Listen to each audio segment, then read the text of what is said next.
बरसात जी तबाहकारनि में हितां जी यूसी मुबारकपुर ऐं रूपहर जी आवाम जा फसल त लुड़ी विया, पर बचियल आख़िरी सहारो चौपायो माल बि हिन ख़तरनाक मच्छरनि जे आज़ार सबबि रोज़ बरोज़ मरण लॻो आहे, जंहिं जूं शिकायतूं तालके तोड़े ज़िले इंतिज़ामिया साण एडमिनिस्ट्रेटर पन्नो आकिल खे पिणु कयूं वयूं, पर हिन महिल ताईं को बि तदारक न थियो आहे ऐं रोज़ बरोज़ माल मरण जो सिलसिलो जारी आहे, जंहिंजे ख़िलाफ़ इलाइक़े वासियुनि एहतिजाजी मुज़ाहिरो कयो।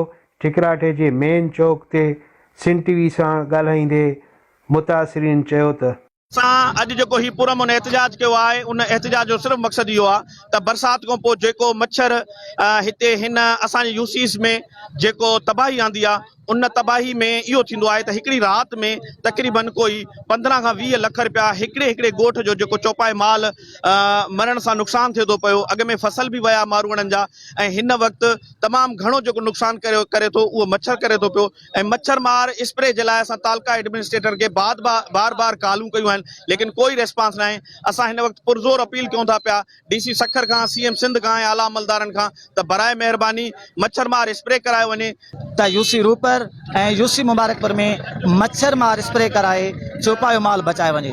उधर माल मरे ॾाढो थो असां वटि, बीमारी आहे माल में, मच्छर खाई करे राति जो वञे थो मेन खे बि, मेन में गवन में जेको बि माल बकरिन में बीमारी ॾाढी आहे। बरसाति तमामु तबाह करे वई, बरसाति खां पोइ जेको आहे असांखे मच्छरनि तमामु हायो करे विधो आहे, न असां वटि चौपायो माल बचो आहे, न को ॿियो।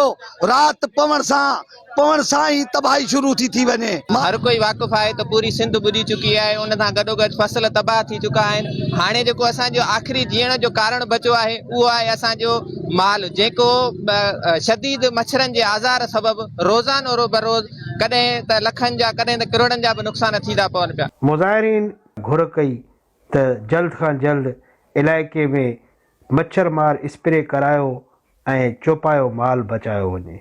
कैमरा टीम साण मजीद मर, सिंध TV न्यूज़, ठिकराठो।